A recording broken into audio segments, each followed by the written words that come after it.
Whitlock, what's your reaction to Bennett's accusation? Well, this is a tough topic because I think everybody wants it to be 100% one way or 100% the other way. And I've been through what Michael Bennett is talking about. It happened to me years ago in South Carolina. I worked in South Carolina at the time.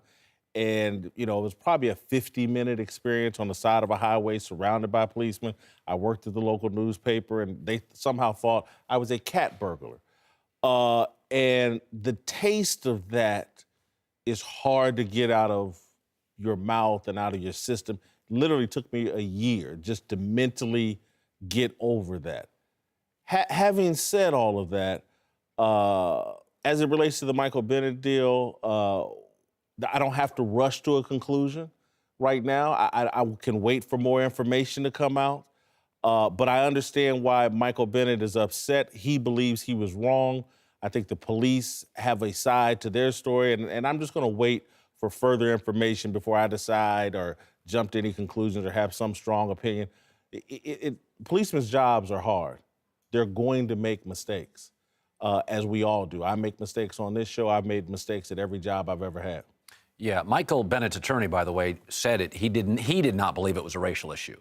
That was Michael Bennett's attorney has said that. Worked in Las Vegas for a long time in local news, and when I worked in local news, we must have shown casino nightclub video every week. My takeaway is, I'm just going to wait for the video. There'll be surveillance. There'll be audio. I ironically saw Michael that night 2 hours earlier at the fight. He's just walking with a buddy, shook his hand. How you doing, Michael? Just low-key. Kind of a low-key guy, actually, in person, and I've met him several times. So, my takeaway is I don't think Michael's lying. I don't think the cops think they're lying.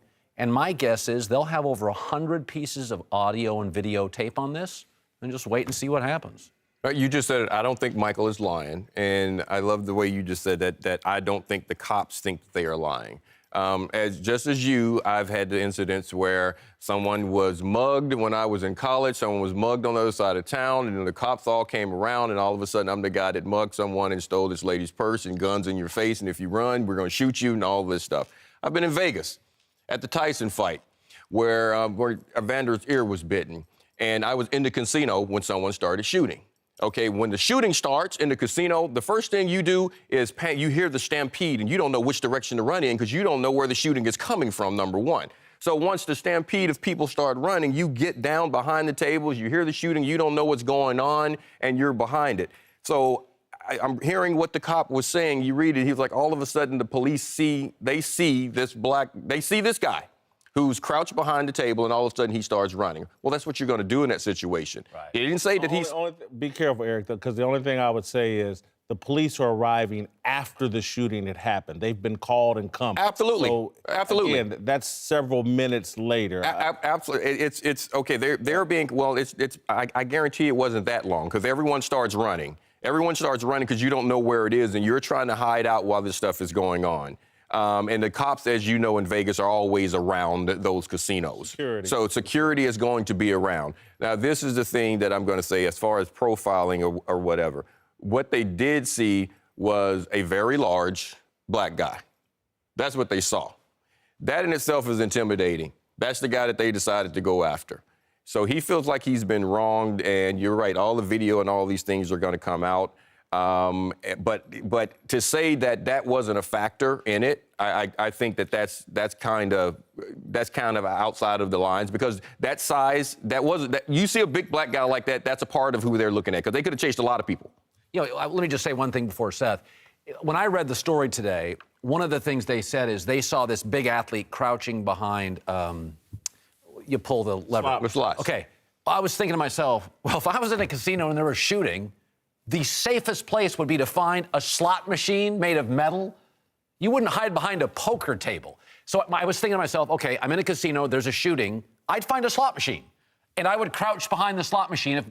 So that part of it, I thought, it's not a real good out as a police officer saying, we saw a guy crouching behind it. I can guarantee you there were 100 people crouching behind a poker. I was in the middle of it. There were people crouching behind everything because you don't know where the shooting's coming from. And that's the first thing you're going to do. You're going to get down behind whatever you can get behind. Interesting. because there's always multiple sides to look at. And at the risk of taking some heat, in light of everything else that's going on, you know, why is it always the black athlete or the black guy that gets the short end of the stick, so to speak? With all the millions of people that was in Las Vegas, he is the one guy that they decided that they couldn't say, stop, give me your ID. No, they told him to get down on the ground.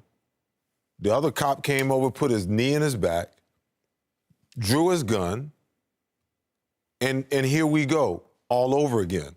And then people want to know, why is Cap protesting? Why is Malcolm Jenkins protesting? Why is Bennett protesting? Why is this guy? Because you know what? This police brutality has been something, especially in the black community, has been going on for a long, long time. You're talking about decades, okay? You're talking about decades, into the 70s, into the 80s, and then when I want to say, just leaving college, NWA sang incessantly about police brutality right here in LA. Seth, the only thing I want to be careful of, there's no reason for us to get out ahead of the information. Eventually, there's going to be surveillance information, and we hopefully will have more information to judge what happened. The other thing I would say is, it was Dre's nightclub, I believe, after a big fight. What is Dre's? Dre's it's a after-hours nightclub. It's very popular with black people after a fight. So perhaps that's the nightclub they went to. It's the popular spot for us, been many times. So I don't know who else was running out of that nightclub. Then maybe there were others. And then I think it would also be inappropriate to say, Michael Bennett's the case we heard about. The police handcuff and take people to the ground constantly, particularly in Vegas on a weekend like that. This is the case we heard about because he's the high-profile person. This is one of my issues with the whole argument, because the people that are at the forefront of this are actually not high-profile people. It's poor people, regardless of color, that face police misconduct far more than a Michael Bennett or any of us sitting at this desk.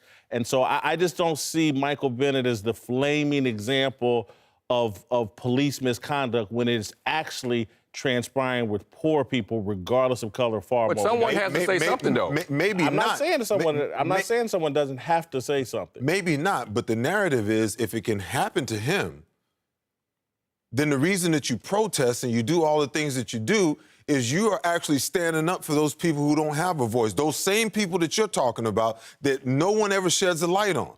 I get it. But remember, Michael Bennett's attorney stated, I don't think it's racial.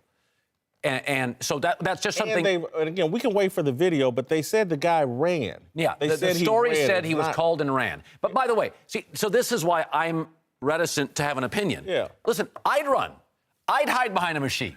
So I want to see video. Because my reaction, you and did. I ran. Yeah, Yes. I mean, if I heard shots, I would literally hide behind a poker machine, and then I would run out of the casino. I'm gonna run and ask questions later.